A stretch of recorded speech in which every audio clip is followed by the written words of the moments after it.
la hora del patriotismo, como un homenaje al heroico pueblo salvadoreño y a los patriotas, General Antonio Claramont y Coronel Ernesto Antonio Claramont Rossville, la hora del patriotismo. A continuación, con sus anfitriones Martín Claramont y Yudice Sánchez. Bienvenido.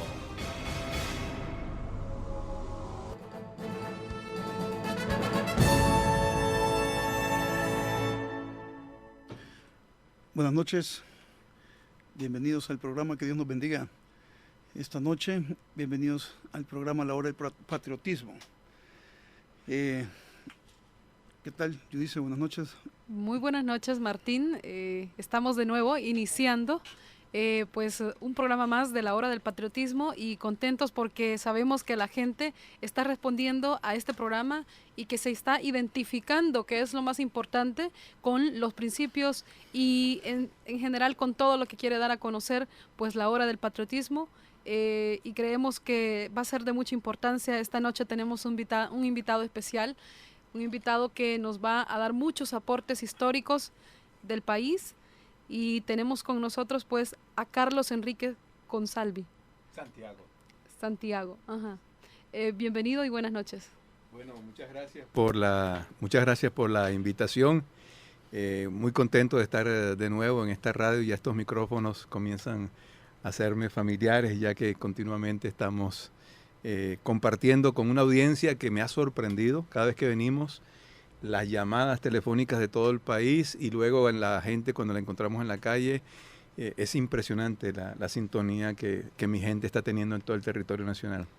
Muchas gracias a ustedes dos. ¿Cómo no? Y tenemos que decir que él es el actual director del Museo de la Palabra y la Imagen MUPI en el país. Pues es un museo que en realidad guarda muchísima historia y sobre todo de personajes que en el país han tenido un protagonismo bastante grande, líderes en el país, y que se cuenta mucha historia. Y también husmeando un poquito ahora en internet, estaba viendo que ustedes tienen una grabación del coronel Ernesto Claramont, en el cual pues él está denunciando prácticamente digamos así, el robo del triunfo que él tuviera en 1977.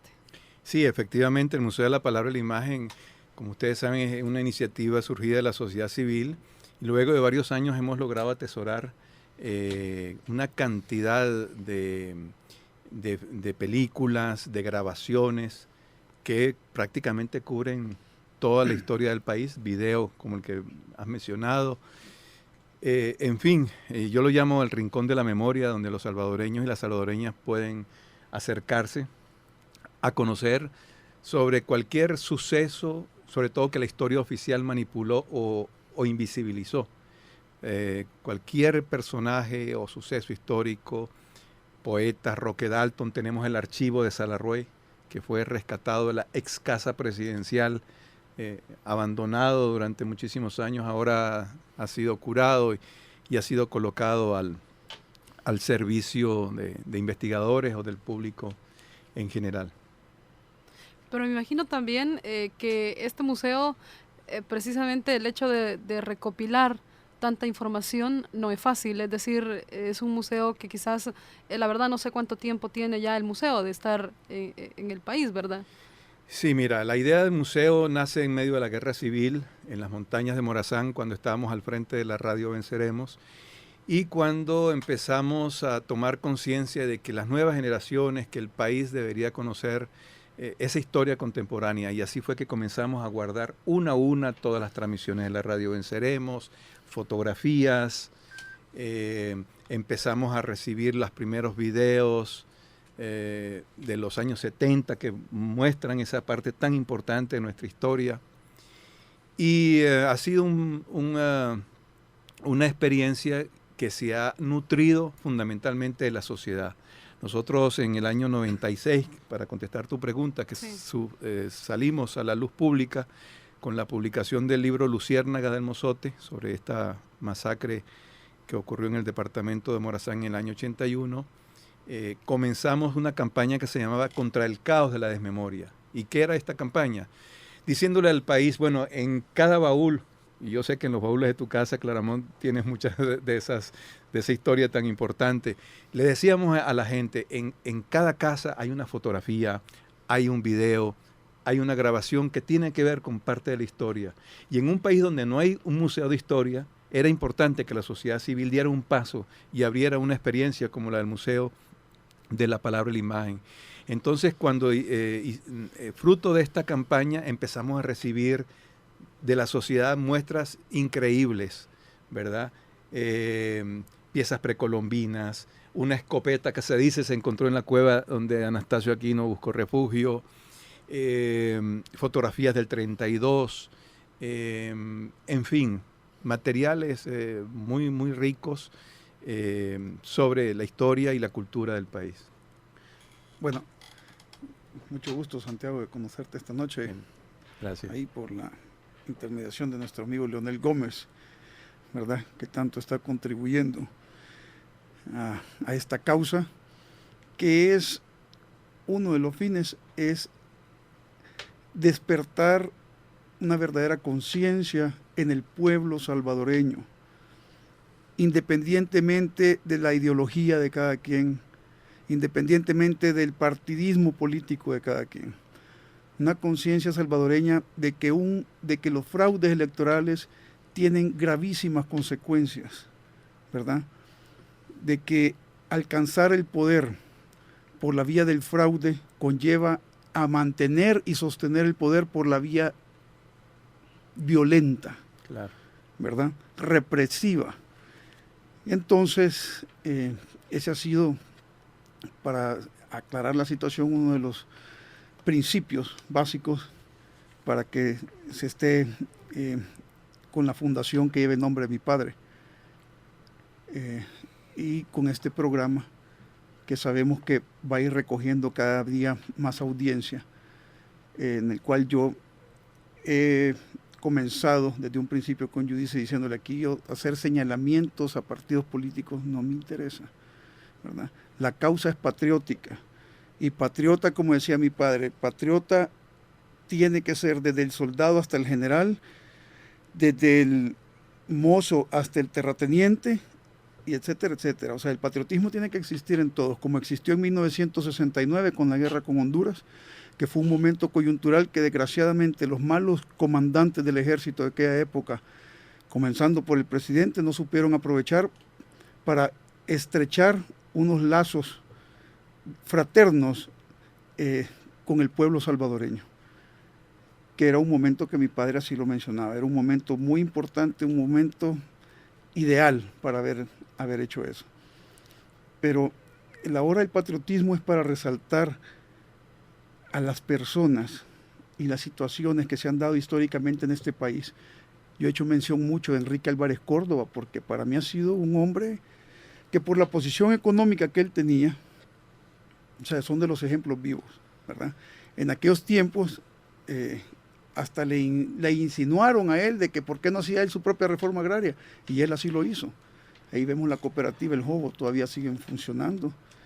Y el cuarto de él, con el cariño que los trabajadores lo conservan, ¿no? La memoria que hay hacia Enrique Álvarez, cuando uno visita, ¿no? Que encuentra todo tal como él lo dejó, las pantuflas, y demuestra el amor y el respeto que la gente de abajo tiene hacia la figura de Enrique, ¿no? Así es.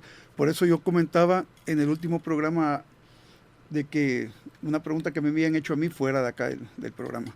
En la calle me dijeron hace un tiempo, ¿y vos cómo sabés que tu papá hubiera hecho un buen gobierno y etcétera, etcétera?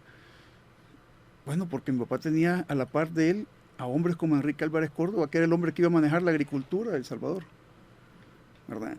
Entonces, estos son los momentos que yo siento en los cuales tenemos que invitar personas como Santiago a que nos relaten y a que nos hagan vivir esos momentos. Yo le decía también en la radio anteriormente a los radioescuchas, es una obligación de todos los salvadoreños hacerle saber a nuestros hijos, a nuestros nietos, la historia de este país, para que los buenos momentos los vivamos nuevamente y los malos momentos ya no los volvamos a vivir, ¿verdad? Por cierto, en estos días se ha dado una situación que quiero comentarla acá en el programa, que el ejército ha dado un estado de alerta, de emergencia.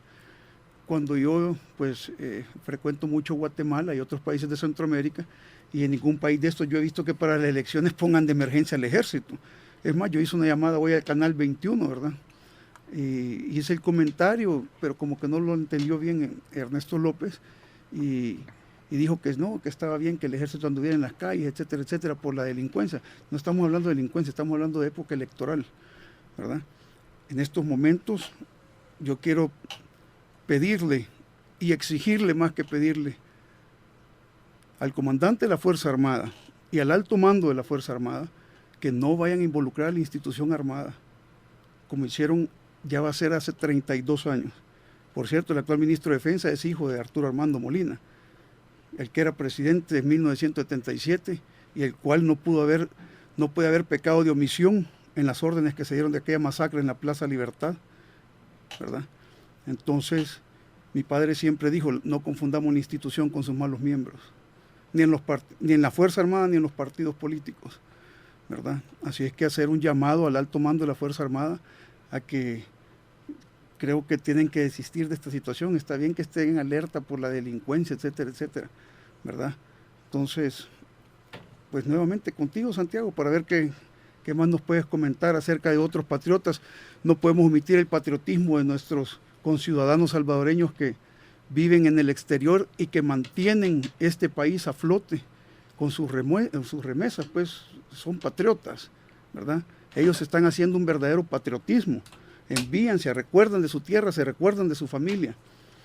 Y tantos otros más que han habido en el camino tan difícil que ha seguido este valiente pueblo, pues. Sí, no, yo creo que es muy importante estas iniciativas que tienden a rescatar la memoria histórica del pueblo salvadoreño a través de toda esta historia contemporánea que nos ha tocado vivir, y sobre todo cuando estamos los salvadoreños y las salvadoreñas tratando de dibujarnos los mapas del siglo XXI, hacia dónde va a ir nuestro país, qué tipo de sociedad vamos a construir luego de 60 años de autoritarismo. Entonces yo creo que es fundamental la labor esa de de recordar los sucesos que han construido, ¿verdad?, la historia contemporánea del país. Y en ese esfuerzo, desde el Museo de la Palabra y la Imagen, estamos tratando de dar un pequeño aporte, ¿no? Bueno, pero cuéntenos, Carlos, ¿usted de qué nacionalidad? ¿Es una mezcla de alguna nacionalidad? Es decir, ¿o es salvadoreño? Yo las tengo todas. A ver, ¿por qué? Cuéntenos. ¿Cómo está eso? Mira, yo soy un salvadoreño nacido en las frías montañas de Venezuela, que me incorporé a las luchas sociales de la América Central, ¿verdad? Yo era estudiante de periodismo y yo pertenezco a una generación de estudiantes de periodismo que cuando miramos a cualquier parte de nuestros países veíamos dictaduras militares, imposiciones, fraudes electorales. Y como muchos de mis compañeros dijimos, bueno, hacer periodismo en este tipo de países no es posible si no se participa en luchas sociales que cambien esta situación de autoritarismo, ¿verdad? Falta de elecciones libres, sin libertad de expresión, y muchos de mis generaciones nos incorporamos, en mi caso personal, primero en la lucha contra Somoza, y posteriormente llego a El Salvador el 24 de diciembre de 1980 a construir lo que se conoció como la Radio Venceremos, que como saben durante 11 años estuvimos en las montañas de Morazán, siendo un medio de comunicación, ¿verdad?, en medio de esta situación tan difícil que vivió el país. Y sobre todo el aporte, digamos, que de alguna manera, pues, a través de instituciones como el MUPI se puede hacer al país, porque me refiero yo en el sentido que tuve la oportunidad de ver también que su trabajo se enfoca hacia los jóvenes, en educar a los jóvenes. ¿Por qué ustedes tienen esta visión? Mira, en una sociedad de posguerra, en una sociedad que vivió tanta violencia, tanto trauma colectivo, nosotros consideramos que el reforzamiento de la identidad y el fortalecimiento de la memoria histórica es imprescindible en una etapa de posguerra. Y sobre todo en un país donde nuestro primer producto de exportación es el mismo hombre que es, por falta de las oportunidades, lanzado, como vos decías, fuera de nuestra frontera, ¿verdad? Por falta de oportunidades. Entonces, trabajamos mucho con los jóvenes, llevando exposiciones a todo el país, a los lugares más remotos donde las políticas culturales del Estado jamás llegan. Tenemos alrededor de 12 exposiciones que están dirigidas hacia los jóvenes, que le enseñan al joven la importancia de conocer a nuestros valores literarios, a nuestros pensadores, ¿verdad? Salarrué, nosotros tenemos el archivo de Salarrué, Roque Dalton, Claudia Lars, Maferrer, Gavidia, y sobre todo personajes desconocidos por la historia oficial, ¿verdad? Como Prudencia Ayala o Amparo Casamalguapa, ¿verdad? Prudencia Ayala, la primera mujer que en los años 30 comenzó la lucha por los derechos femeninos, se lanzó a la candidatura por la presidencia de la República, cuando ni siquiera la mujer tenía derecho al voto. O sea, fue una locura, y así la historia oficial catalogó a Prudencia Ayala, ¿verdad? La loca Prudencia. Nosotros hemos investigado, hemos rescatado sus archivos, se los mostramos a las niñas, sobre todo a las niñas y a las jóvenes, para que sepan el valor que tuvo esta mujer, que abrió el camino de la lucha por el voto y por los derechos de la mujer. Y entonces vemos y trabajamos la historia desde abajo, muchos sucesos y personajes que la historia oficial permanentemente niega, invisibiliza. O que quizás también la historia oficial no lo cuenta como debería de contarlo. O sea, así es. Platicando con Martín la otra vez, pues aún el robo que se hizo de ese triunfo y que no se permitió tomar posesión al coronel Claramont cuando él ganó la presidencia, prácticamente no se cuenta como que si él, como un expresidente de la República, lo platicábamos la otra vez, ¿verdad? Sino que se toma como a quien realmente hubo un fraude, nada más. Lo toman como un fraude, pero no lo toman como como que realmente un expresidente realmente. Claro. Y que le fue quitada yo le decía a Yudice en ese sentido, le guste a quien le guste y no le guste a quien no le guste. En aquel mes de febrero de 1977, la voluntad del pueblo salvadoreño fue elegir como presidente de la República al coronel de caballería Ernesto Antonio Claramont Rosville. Esa fue la voluntad del pueblo. Tanto fue así que eso está señalado. Al mediodía, el Tribunal Supremo Electoral de aquella época, el Tribunal ¿cómo se llama? Tribunal Supremo Electoral de aquella época, ordenó el cierre de los lugares de votación al mediodía, porque era tan arrasador el triunfo, ¿verdad? Yo le digo a la gente, ya lo hemos platicado esto, venía la situación de que ya se había vivido la situación de Napoleón Duarte, que le habían también robado las elecciones.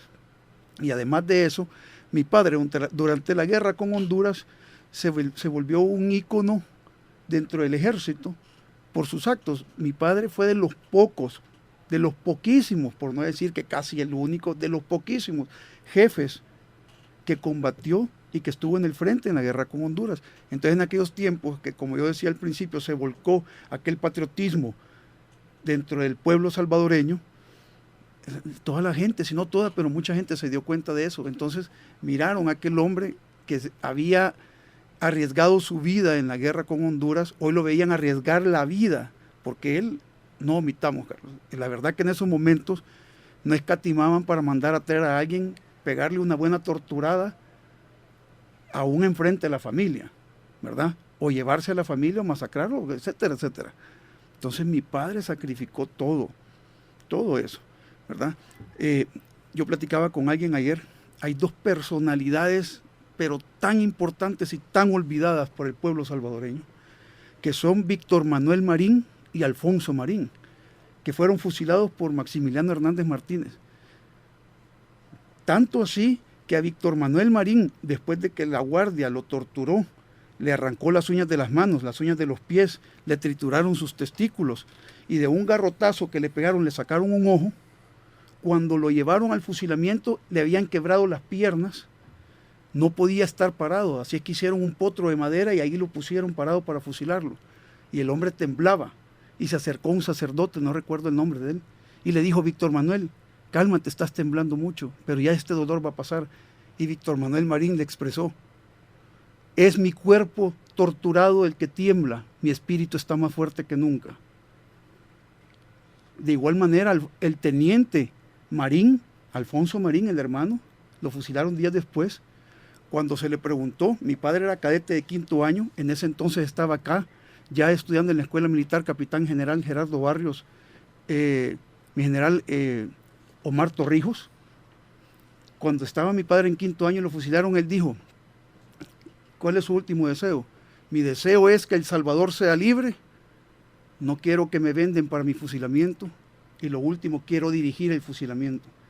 Mi padre, que era un muchacho de 20 y pico de años, cadete de 5º año, dice que fue increíble, y cuando le asentaron con la cabeza que sí, que podía hacerlo, dirigió el pelotón de fusilamiento, ¿verdad? Con el llamado preparen arm, apunten arm. Le dijo, mi padre lo contaba tan detalladamente: el tirador cuarto de la derecha me está apuntando a la cabeza, me puede pegar y mi familia no va a poder ver mi rostro en el ataúd. Baje el fusil y apúnteme al pecho. Fuego. O sea, ese valor de aquellos patriotas. Nos hemos olvidado de tanta gente. Sí. Ahí es donde Carlos nos dice, o sea, la historia en ocasiones no se cuenta como debe de contarse, ¿no? Claro, y yo creo que estamos en un momento excepcional para tus intenciones y para las intenciones de todos los que queremos rescatar la historia. Yo creo que los acuerdos de paz y el fin de la guerra, donde ninguno de los dos bandos pudo imponerse al otro por las armas, por la fuerza, abrió las posibilidades de que los salvadoreños y las salvadoreñas podamos hacer la relectura de nuestra historia sin peligro de caer en manos de torturadores o de los escuadrones de la muerte. Y yo creo que vivimos un momento excepcional para derribar los muros que nos han cegado, que han ocultado figuras como Marín, figuras como María Mojica, como Amparo Casamarguapa, mujeres que en el 32 y en toda la historia republicana jugaron un papel muy importante para que nosotros hoy podamos estar frente a estos micrófonos sin peligro que al salir vayamos a la cárcel o a las ergástulas de la tortura, ¿no? Por cierto que Roque Dalton, me estaban diciendo que en un libro de Roque Dalton se puede leer lo de los Marín, y que él hace ver que aquella persona, Víctor Manuel Marín, fue tan trascendental lo que sucedió con esa persona y tan impactante en aquellos momentos. Los salvadoreños somos de memoria rápida, como que somos flash, tomamos una foto y la foto se perdió. La sacan de la cámara y nos olvidamos. O nos las hacen olvidar. Eso también. Pero, más que todo, creo pero yo le insisto a toda la gente, que porque mi padre lo mantuvo. Mi padre en el momento en que fuera posible, mi padre se levantaba. Cuando estaba él de alta, mi padre se despertaba a la 1 de la mañana, de la madrugada. Él se iba a una propiedad que mi mamá la recibió en herencia acá por Apopa. Teníamos ganado. Mi papá se iba al ordeño. Mi papá regresaba a las 4:30 de la madrugada a bañarse y a uniformarse a la casa, porque a las 6:30 tenía que estar llegando al comando de Estado Mayor de la Fuerza Armada, donde mi papá daba clases. Y así consecutivamente, pero el poco tiempo que mi padre nos podía dar desde que yo tengo uso de razón, Carlos, mi padre nos contaba la historia de este país, y hoy nos hemos olvidado de eso. Sí. Hoy nuestros hijos, el Nintendo, el tal Wii, el no sé qué, el no sé cuánto, y los padres, o sea, yo hago resaltar, Ese rol, hago resaltar que mi padre era un hombre muy ocupado, pero aún así mi padre daba un espacio para darnos tiempo a nosotros de contarnos la historia del Salvador. Ahí tenemos ese militar ejemplarizante, no solo mi padre y mi abuelo, el teniente Alfonso Marín, como le estoy contando. Cuando Martínez los mandó a fusilar, él mismo dirigió el pelotón de fusilamiento, para dar un ejemplo de que él estaba muriendo por lo que él creía correcto. Sí. Y quizás ahí la pregunta queda, ¿no? ¿Estarán actualmente enterados los muchachos que están como cadetes o que están preparándose para ser los futuros militares en el país? O sea, ¿estará contándoseles estas historias que, o sea, son de su misma digámoslo así, cuna donde se están haciendo como militares? Sí, vos has tocado algo bien importante en relación a las nuevas generaciones, a qué se dedican y cuáles son sus preocupaciones. Yo tengo un hijo de 10 años, que aquí lo tengo aquí al lado, que es Camilo. Sí, que él, bueno, nunca en su mano creo que ha tenido un Nintendo, ni creo que lo tendrá. Un libro ha tenido. Bueno, juguete, bueno, él se mete mucho en la computadora y todo, pero el Museo de la Palabra y la Imagen, ante este vacío y ante esta necesidad, está produciendo juegos didácticos sobre historia del país, sobre la cultura del país. En este momento tenemos la nueva propuesta, es un juego didáctico que se llama Los Izalcos, ¿verdad? Que es una especie como de un tablero con un monopolio, sin los valores perversos del monopolio, que con 130 tarjetas, con preguntas trivia, le permite al niño, a la niña, conocer nuestra cultura ancestral, la cultura de los Izalcos, que está tan permanentemente, tan viva en nuestra vida cotidiana, en el maíz que comemos, la forma como lo comemos, en la forma en que llamamos al gato de nuestra casa, es una palabra náhuatl. Y en ese sentido también estamos haciendo dibujos animados que muestran al niño y a la niña parte de lo que es nuestra cultura nacional. Y yo creo que ese es el esfuerzo que todos debemos hacer para que nuestros niños, nuestras niñas, recojan esa memoria oral, que por eso es tan importante este programa, ¿verdad? La memoria oral es tan poderosa que nos transmite lo que tu padre te dio a vos y lo que nuestros abuelos nos dejaron como legado cultural. Por eso este programa y estos micrófonos, aquí se hace un ejercicio sumamente importante, no para pensar en el futuro, sino para pensar, no para pensar en el pasado, sino para construir el futuro, ¿no? Diría yo que para reflexionar sobre el pasado, ¿verdad? Claro. Pero hay que reflexionar para, como yo digo, pues que no se den nuevamente las situaciones esas, que mi padre nunca fue amante ni creyente de que la libertad puede basarse en la sangre de un pueblo. Yo en aquellos tiempos, un adolescente, etcétera, etcétera, llevaba la vida loca, no le ponía coco, como decimos en buen salvadoreño, pero mi padre no era eso. Es más, por eso mi padre no aceptó cuando José Napoleón Duarte en 1980, con la primera junta revolucionaria, le manda a ofrecer la tercera vicepresidencia, y mi papá le dice que no. Y en la segunda junta le ofrecen la primera vicepresidencia y mi papá dice que no. Cuando llegan a Costa Rica, llegaron unos oficiales a decirle a mi papá que llegaban por él, porque el golpe de Estado de 1979, en el que se derrocó de facto al individuo Carlos Humberto Romero, fue para llevar a mi padre al poder. Eso se lo dio como que 2 o 2 son 4. Cuando mi padre les preguntó, ¿y la situación cómo está? Le dijeron que sí, ya habían muchas diferencias entre Majano y Gutiérrez. Entonces mi papá le dijo, ¿puede haber un conflicto en la Fuerza Armada? Sí, pero nosotros lo vamos a apoyar a usted. Mi papá les dijo, no, yo no voy a llegar por la vía violenta al poder. Y eso siempre lo mantuvo mi padre. Mi padre decía, si a Martínez, que era Martínez, porque no podemos omitir que el hombre, dentro de todos defectos, tuvo virtudes también, pero tuvo un poder bastante grande en el país. Si Martínez cayó con una huelga de brazos caídos, dijo mi padre, cualquier gobierno cede ante una huelga de brazos caídos. Mi padre, eso es lo que mi padre promulgaba era otra cosa. Y como lo he mencionado aquí, ya con esta tercera o cuarta vez, amor y aborrecimiento no quita conocimiento. Hubieron ciertos factores dentro del poder económico del país, ¿verdad?, que influyeron a que todas estas situaciones se hayan venido dando. Entonces, hemos tendido en el país a señalar al ejército, la Fuerza Armada, los militares. Y les voy a decir que el poder económico de este país, no todo, porque ahí tenemos, como les digo, y no solo ha habido Enrique Álvarez Córdoba, han habido otros millonarios en este país, ¿verdad?, que han querido compartir con el pueblo. Bueno, unos que hasta dicen que por eso terminaron en el ataúd, así como Quique Álvarez. Entonces no podemos tildar a todos por igual. Entonces, dentro de esos contextos, vemos que Martínez tuvo un gran poder y fue derrocado. Es más, mi papá decía, ¿por qué crees que Chafik, me decía mi papá, ¿Por qué crees que Chafik fue el último en decidir que sí, que vámonos a la guerra?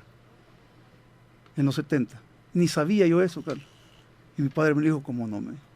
Chafik, si no fue el último, fue el penúltimo, que dijo, vaya, ok, vámonos a la guerra. Porque Chafik en su adolescencia vivió los tiempos de Martínez y él se dio cuenta cómo aquella huelga de brazos caídos votó a aquel hombre que prácticamente era indestructible, ¿verdad? Entonces, me gusta el hecho de conversar sobre todos estos aspectos. Y ya que estamos hablando de la época del general Martínez, yo quisiera que ustedes me permitieran un minuto para hacer una invitación precisamente para que nos acompañen el miércoles 14 de enero a las 6 de la tarde a la presentación de un libro sobre esta época. Es un libro que se llama 1932, Rebelión en la Oscuridad, y es la última publicación del Museo de la Palabra y la Imagen. Te invito a vos, Martín, y también a ustedes dos para que nos acompañen, y también al público oyente de Mi Gente. Queremos invitarlos a la presentación de este libro que se desarrollará el miércoles 14 a las 6 de la tarde en el local del Museo de la Palabra y la Imagen, que queda en la 27 Avenida Norte, número 1140. Estamos detrás del Colegio Guadalupano. Los invitamos porque este libro creo que va a lanzar muchas luces sobre un tema fundacional para la historia del país, como fueron los sucesos de 1932. Así que aprovecho esta oportunidad, ya que estamos hablando de historia y de necesidad de acercarnos a ella, para hacerle una invitación a todos los oyentes de Mi Gente. ¿Sería pasado mañana? Pasado mañana a las 6 de la tarde en el local del MUPI. Atrás del Colegio Guadalupano. Del Colegio Guadalupano, de la Fuente Luminosa, entras por el Pollo Real y buscas el Colegio Guadalupano. Ahí estamos siempre abiertos, entrada libre a los estudiantes. Tenemos 2 exposiciones en este momento. Una exposición que se llama Patria Peregrina, que es la vida y obra del poeta, antropólogo y luchador social Pedro Chofrá Rivas, que por cierto tiene un poema sobre Marín muy interesante. Y tenemos otra sala que es el color de la memoria, donde mostramos en fotografías y en objetos una parte importante de la historia contemporánea del país. Qué bien, sería qué interesante. Bueno. ¿Qué es lo que tiene, digamos, el Museo de la Palabra y la Imagen para darle a la gente? Sabemos que hay salones de exposición fotográfica, también tienen videos o películas. Sí, bueno, tenemos una biblioteca de ciencias sociales, tenemos todos los archivos de los escritores y de los sucesos, tenemos 30.000 fotografías sobre la guerra civil, muchísimas fotografías sobre la guerra con Honduras, objetos también. Nos acaban de dar un fusil de uno de los oficiales que participó, pues, conocido como el Diablo. Mi general Velázquez. El general Velázquez. Y bueno, también hay una sala audiovisual donde el visitante puede ver dibujos animados hechos con los cuentos de Cipotes de Salarrué, películas, videos sobre los años 70, sobre los años 80, la llegada de Duarte, la acabamos de digitalizar. O sea, estamos rescatando todo lo que tenga que ver con nuestra historia. Y hay otra faceta importante del museo, que es la perspectiva de un museo sin palabras, un museo sin paredes, yendo a todo el territorio nacional. Siempre estamos con talleres, con cineforos, por todo el país trabajando con jóvenes. Y estamos trabajando en poner en la web muchísimos materiales de video y de audio para que el público y sobre todo los hermanos que están fuera del país puedan acceder a esos materiales a través de la web del museo. Carlos Enrique, hay una llamada. Esperamos que esta llamada se refiera pues a lo que estamos abordando esta noche. Buenas noches, adelante. En las 24 horas, solo por la edad de las horas que ya no se oye esta radio, ya no la oigo. ¿Aló? Sí, adelante. Buenas noches. Cuando dieron el informe, yo estaba... No. Bueno, parece que no se logra percibir bien la voz de la persona. Vamos a intentar. Sí, Ahí está. no, pero no está del aire, ¿verdad? ¿Cómo no? Si no ¿Aló? quieres salir al aire, entonces... No estoy al aire. ¿Cómo no? Está al aire. Parece que no quiere Sí. estar. Bueno, en realidad también hablan de que, bueno, en los documentos que pude bajar y conseguir de todo lo que tiene el MUPI, tienen ustedes una colección de la Guerra a la Paz, se llama esa colección que ustedes tienen. ¿Qué hay sobre eso? Bueno, tenemos todas las transmisiones de la radio Venceremos, que fuimos guardando una a una, eso está al servicio de investigadores. Tenemos una sala que reproduce la cueva donde la radio Venceremos estuvo en el año 81. Tenemos fotografías de jefes militares, de sucesos de los años del 81 al 92, manuscritos, afiches, muchas películas que se hicieron en la época.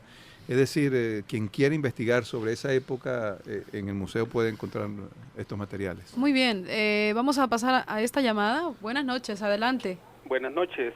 ¿Con quién tenemos el Miguel gusto? Ángel Torres, de acá de la ciudad de Apopa. Adelante. Buenas noches. Pues Buenas noches. antes que nada quiero darles las gracias por la oportunidad que me dan y a la vez darles un saludo a los personajes que tienen ahí. Pues hace un tiempo estuve visitando el Museo de la Palabra y tuve la oportunidad de estar platicando con Santiago y el otro conocido por Chillo. Ah, claro, un compañero que nos acompañó en la guerra y ahora nos acompaña en la paz. Sí, ese día que estuve allí en el museo, pues estaban un poco ocupados, fue poco lo que estuvimos platicando y también hacerle un llamado a todos los oyentes de la radio Mi Gente que se acerquen al museo, pues yo ya lo visité y allí pueden encontrar mucha información que pues uno la desconoce. Por ejemplo, yo esa vez que estuve ahí, pude obtener el testimonio de Rufina Amaya y ese me lo traje para que mis hijos, pues ellos no vivieron la época de la guerra. Sí. Ellos lo han estado viendo y a la vez cuando lo estábamos viendo, pues ellos me hacen preguntas. Así es de que es bueno de que las nuevas generaciones vayan conociendo qué fue lo que pasó, para que esa situación pues no se vuelva a repetir. Claro. Así es de que pues ha sido un placer escucharles y un saludo ahí para Santiago y quiero decirle de que el miércoles me tiene por ahí. Bueno, te esperamos y muchas gracias por visitar el museo y sobre todo transmitir ese conocimiento y esa historia a tus hijos, ¿no? Creo que es un ejemplo a seguir el tuyo. Gracias. Cómo no, muchas gracias por la llamada. La gente pues está interesada en este tema porque, bueno, les soy sincera, no conozco, todavía no he tenido ese placer de conocer el museo. Ah, no, tienes que ir. Ahí tengo yo, ¿verdad? La tarea, tenemos. Ya nos comprometemos aquí de una vez. Pero bueno, ¿cómo ustedes ven que los jóvenes tienen interés cuando se les cuenta la historia? ¿Ven que no hay una apatía en los jóvenes? No, es impresionante la respuesta que nuestras exposiciones tienen en los jóvenes. Uh-huh. Y las primeras experiencias las tuvimos en la Feria Internacional, en la Feria del Consumismo,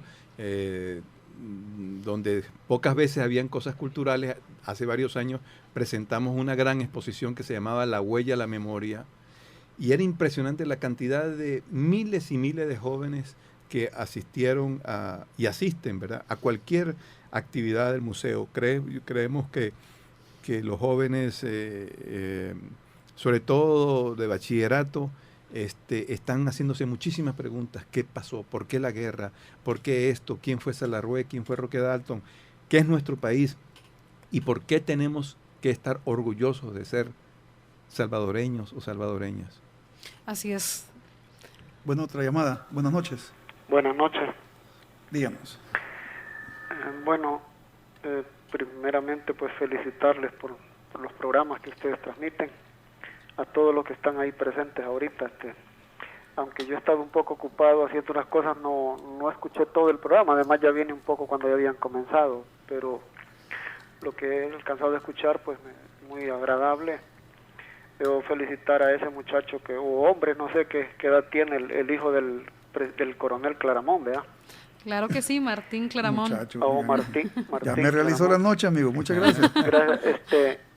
Quiero decirle que pues yo veo y creo que la mayoría de gente que lo escucha se da cuenta de que tiene un gran capital político y lo felicito por la forma en que proyecta pues sus experiencias, ¿verdad?, para con el pueblo salvadoreño. Espero que verdaderamente todos aprovechemos estas situaciones que se dan así, que ustedes pues nos transmiten a nosotros. También ya fui al museo, que está muy bonito, me pude dar cuenta ahí, en solo la entrada está la nómina de ese montón de niños que fueron asesinados en el Mozote. Yo no sabía eso, pues qué tanto eran los niños y qué las edades que eran los niños, ¿verdad? Solo yendo ahí me pude dar cuenta. Quiero decirle a este hombre Martín, yo inclusive en el tiempo en que su papá fue candidato a la presidencia, yo vivía a la par exactamente donde ustedes, en la casa de la niña nena, en el pasaje Peatones. Sí. Ajá. No más que no me atrevía a visitarle tal vez o a tratar de hablar al coronel porque, aunque yo simpatizaba con la democracia cristiana, lógicamente, pero como pues ya le teníamos temor a la mayoría de militares, ¿no? Entonces, y sabíamos que la mayoría pues eran despectivos y cosas así, ¿no? Entonces yo no sabía exactamente el lineamiento de su papá. Hasta hoy, pues, que a través de esta emisora me estoy dando cuenta de que él era pues totalmente diferente a la mayoría de militares, ¿no? Así que le digo, pues, le agradezco por todo lo que usted hace por el pueblo salvadoreño y pues qué maravilloso para usted que usted heredó honra, usted heredó dignidad. Que quisiéramos ya un montón de nosotros haber tenido un padre como el suyo. Y pues que usted saque buen provecho de esa herencia y la comparta así con el pueblo como lo está haciendo. Se lo agradezco, le deseo los mejores triunfos, pues éxito en toda su vida, en todo lo que usted emprenda. Y ojalá algún día pues podamos compartir algo más y tal vez hasta vernos y conversar algunas cositas ahí que pudieran ser importantes, ¿no? La radio No está sé si abierta usted para tiene un número de ustedes. teléfono y quisiera ponerlo disponible. ¿Cómo no? ¿Su Sí. nombre? Amílcar Ramos. Muchas gracias, Sí, Amílcar. cómo no. Muchas gracias por sus palabras. El número de teléfono que nos decía. Yo le llamé aquí de mi número. Digo, si Martín tiene un número disponible para nosotros, Ah, pues claro, yo cómo quisiera no. comunicarme con él en algún Sí, momento. el 79820921. Permítame, voy a tomar. 79, 820921. sí, 0921. Ok, gracias. Bueno, ahí le agradezco y recuerde mi nombre, soy Amílcar Ramos, de aquí de San Miguel. Ya lo tenemos aquí registrado. Claro, Amílcar, por ahí vamos a estar pendientes. Qué bonito, ¿no? Sí, la gente responde, la gente... Le agradezco la, mucho. La memoria viva, ¿no? Sí, así Eso es lo que, bueno, que diera yo por tener la honorabilidad e integridad de mi padre. Yo fui un adolescente con un serio problema de drogas y he cometido no grandes, grandísimos errores en mi vida y gravísimos errores en mi vida.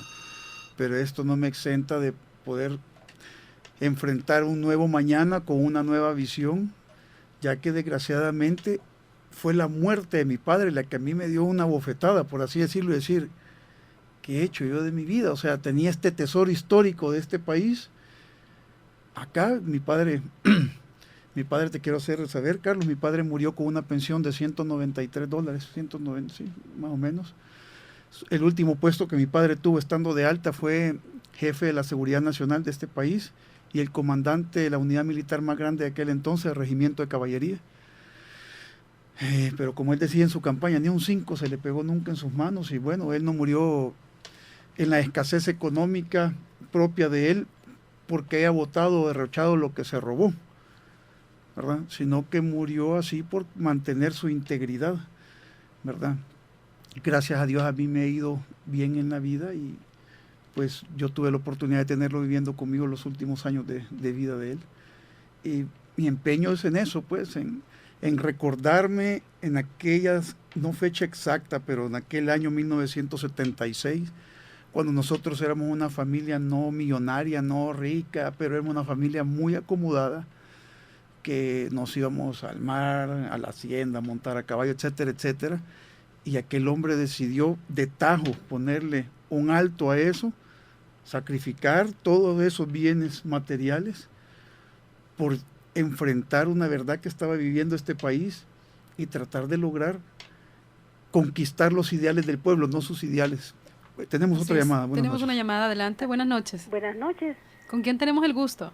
Mi nombre es Luz. ¿Desde Luz Flores, dónde? ¿Desde dónde nos llama, de Luz? Mexicanos. Adelante. Fíjese que yo llamo para hacer una denuncia, Sí. aprovechando estos micrófonos, ¿verdad? Que son bien escuchados en todo el país. ¿Cómo no? Fíjese que ahora, hace poco me avisaron de que en Almacenes Imán han convocado a todo el personal mañana a las 8 de la mañana a una reunión, ¿verdad? A una charla, dicen ellos, pero que tienen como invitado, como ponente, a un hombre que es venezolano. Entonces, ahí no es una simple, ¿verdad?, reunión. Ahí es algo que les van a decir, ¿verdad?, acerca de las elecciones, me imagino.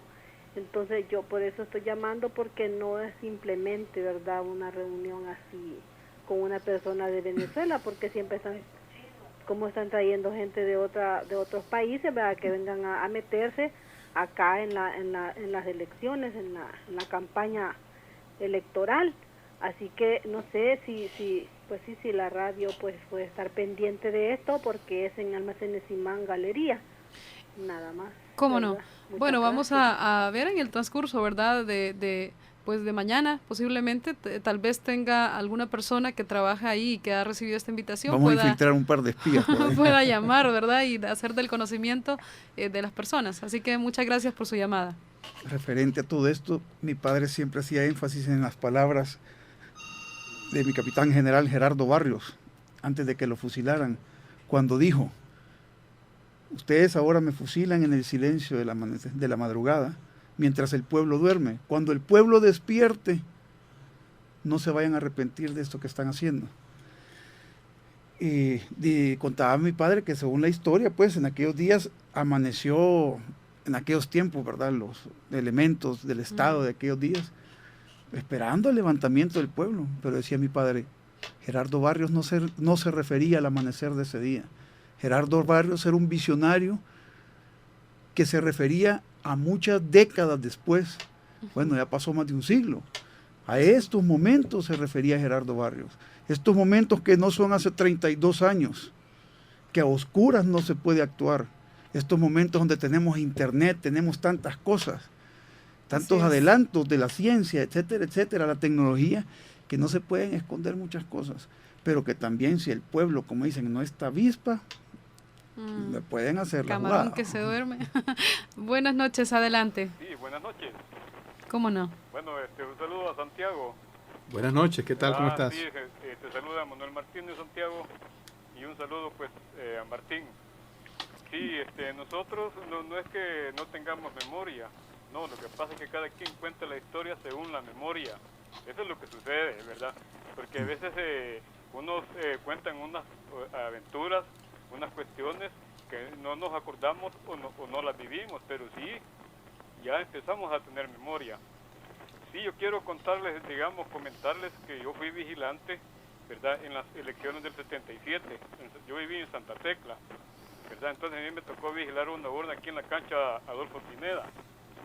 Entonces el presidente, el secretario y todos los demás eran miembros del PCN, ¿verdad? Solo nosotros como vigilantes éramos miembros de la UNO. Entonces a la hora del conteo, de sacar los votos de las urnas, del escrutinio, ¿verdad? Había gente que por su sencillez pues no hacía la X grande, ¿verdad? Sino que medio, pero sí era voto válido.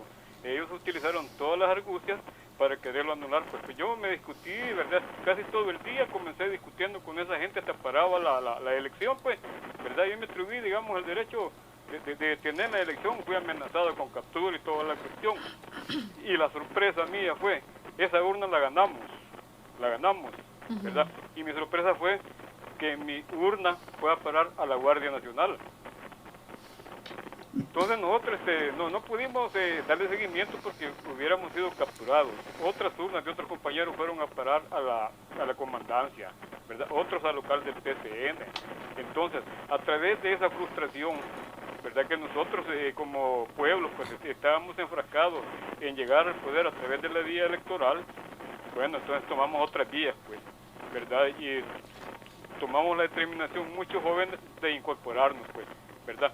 Y al siguiente año, pues, me incorporé, digamos, al movimiento insurgente, ¿verdad? Y porque no había otra salida, pues, la vía electoral, la vía pacífica se había agotado, entonces tuvimos que tomar esa determinación. Bueno, yo comento esto porque sí, fui parte, digamos, de este proceso y también fue parte que yo viví en ese tipo de elecciones fraudulentas. Así que muchas gracias, pues, y buenas noches. Muchas gracias por su aporte. Muchas gracias, caballero.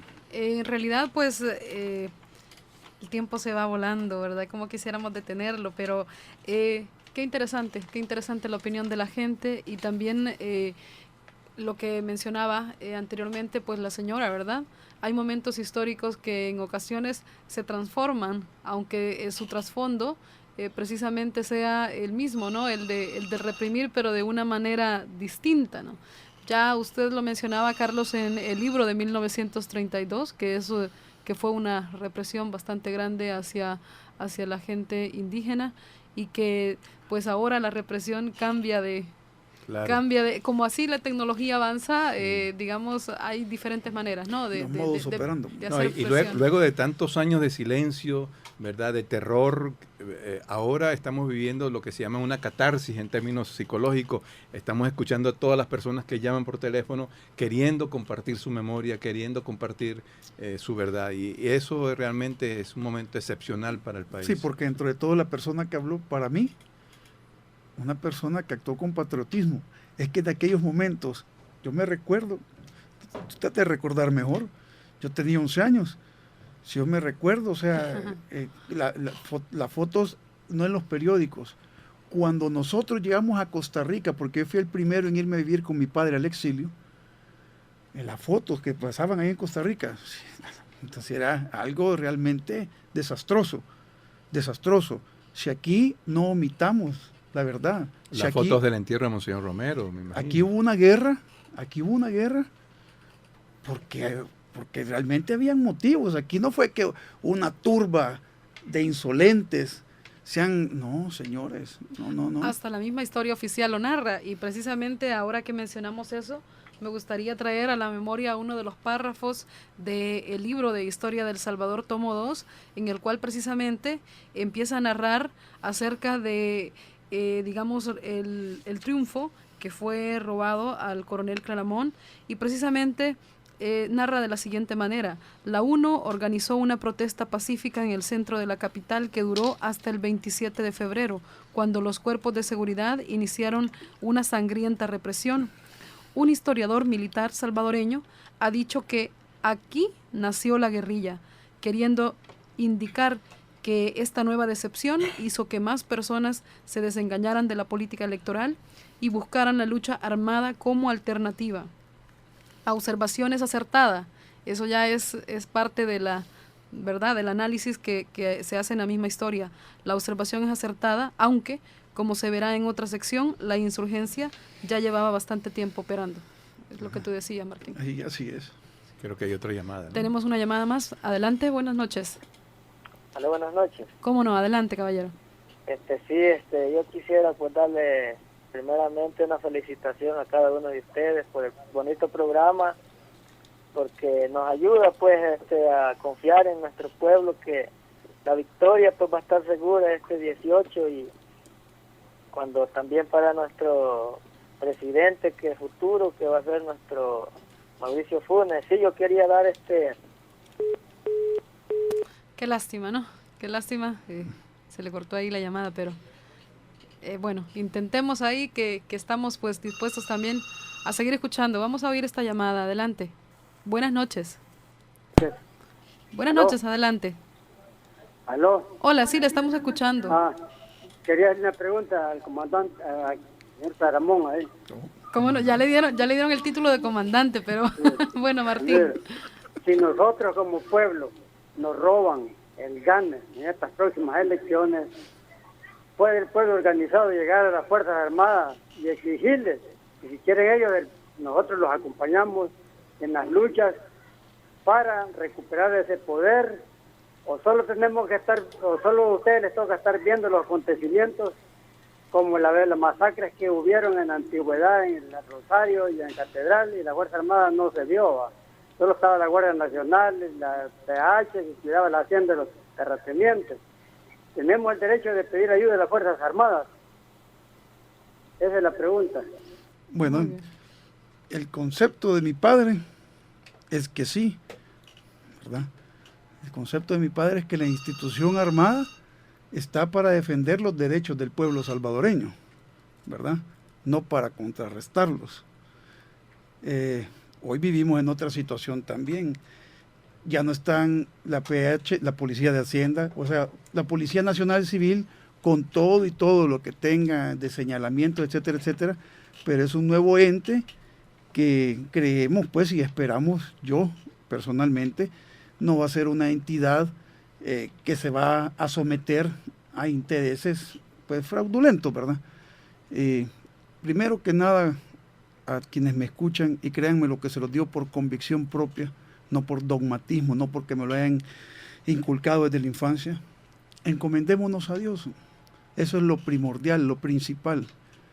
Para mí, mi Señor Jesucristo. Estaba hasta en la cárcel y por eso lo estoy diciendo, ¿verdad? Estuve preso, me encarcelaron más de un año, siendo yo inocente. Me acusaron del homicidio de Cifrid Gut Zapata, sobrino de Juan José Domenech. Y pues he padecido también ciertas injusticias, ¿verdad? Luego, hace un par de años, para someterme de cierta manera, también involucraron a mi esposa con testigos falsos y pruebas falsas, y la metieron presa también. Entonces, nosotros siempre hemos recurrido a Dios. Así se lo digo por principio propio. No creo yo que se vaya a dar algo así, pero acá estoy para levantar la voz del coronel Ernesto Antonio Claramón Rosville y decirles: la voluntad del pueblo es la voluntad de Dios, y esa voluntad se respeta, porque si no las consecuencias son duras, son trágicas, y ya las vivimos en este país, y espero y confío en Dios que no las volvamos a vivir. Tenemos una llamada. Buenas noches, adelante. Buenas noches. ¿Cómo no? Claro. ¿Con quién tenemos el gusto? Antonio Campos. Adelante, Antonio. Sí, yo para felicitar al programa La Hora del Patriotismo, y también para saludar a Santiago. Buenas noches. Yo visité también el museo, me gustó mucho, hay muchos recuerdos, muchas tragedias, y eso también hace que el pueblo recapacite en muchas cosas. Por otro lado, quería preguntarle a Martín. Yo viví las circunstancias que vivió su padre en el Parque Libertad, ¿verdad? Y también lo que no he conocido, no he oído, es que también ahí estuvo otro coronel que se llama Daniel Guevara Páez. Ese hombre también fue, en su tiempo, parece condenado a muerte por Martínez, pero gracias a Dios se libró, ¿verdad? Así fue en el tiempo del coronel Claramón. También fue exilado, no sé si a Costa Rica o a otro país, pero ese hombre también es alguien que también tuvo hijos. Acuérdense de un periodista que se llama Eloy Guevara. Eloy Guevara Páez era hijo de este coronel, ¿verdad? Y lo mató el ejército, es decir, lo mató en San Miguel, parece. Pero de todas maneras, pues como les digo, hay gente que también del mismo ejército, como es ese coronel, yo estuve de alta con él y nunca nos dio una orden, una clase sobre que el pueblo era enemigo, como lo han hecho otros, ¿verdad? Él toda la vida dijo que el ejército tenía derecho a defender que para eso era para defender el pueblo. Sí, correcto. Yo sí recuerdo, estimado. ¿Ah? Yo sí recuerdo a Guevara Páez. No me recuerdo qué rango militar tenía, pero sí me recuerdo de él. Él fue correligionario de mi abuelo, ¿verdad? Él venía con los Claramón desde los años 30. Y créame que la verdad también, otro hombre que actuó con patriotismo, también mi coronel Munguía Payés, el papá de este otro coronel que ha estado actualmente involucrado en política, ¿verdad? Fueron personas que sí, es que en aquellos tiempos mi padre fue tildado de traidor y comunista, punto. En aquellos tiempos quien hablaba, miren, sí, que el pueblo viven mejor los perros de muchos que el pueblo, este es comunista. Y si es militar es traidor, ¿verdad? Entonces, pero creo, Carlos, que realmente ya el pueblo no... A mí me gusta mucho ver el Discovery Channel y el History Channel, esos canales, ¿verdad? Y la vez pasada salió una situación del presidente Eisenhower de los Estados Unidos, cuando iban a llegar a campos de concentración y todo, recién terminada la Segunda Guerra Mundial, y estaban prohibiendo tomar fotos y todo. Y el hombre dijo, no, quiero la mayor cantidad de videos y fotografías de todo esto, porque es algo que la historia no puede olvidar. Ha sido algo tan trascendental, pero como los seres humanos somos así, dentro de unas décadas van a estar diciendo que esto no pasó. Así es. ¿Verdad? Bueno, ha estado bastante interesante el programa y pues agradecer la participación de Carlos Enríquez Consalvi Santiago. Y pues las últimas palabras que queremos que nos diga es nuevamente la dirección del MUPI, ¿verdad? ¿Dónde está ubicado el Museo de la Palabra y la Imagen? Y también estaba viendo que ustedes reciben donaciones inclusive para seguir con esta labor que realizan. ¿Cómo puede hacer la gente para comunicarse con ustedes? Bueno, nuestro teléfono es el 2275-4870 y la dirección, la repito, es la 27 Avenida Norte 1140.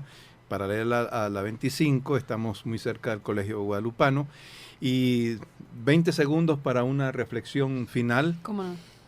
Que creo que el país está viviendo un fenómeno inédito en estos momentos, y un poco resumiendo todo lo que nuestros oyentes han dicho y lo que las intenciones de este programa, yo creo que hay una palabra clave en este momento que es conciencia, que es el despertar de la conciencia de un pueblo que tiene enormes reservas éticas y morales ganadas a lo largo de una historia contemporánea con mucho sacrificio y mucho dolor, y que no hay campaña, que no hay poder manipulador de la verdad que pueda contra la conciencia. Yo creo que eso es muy importante.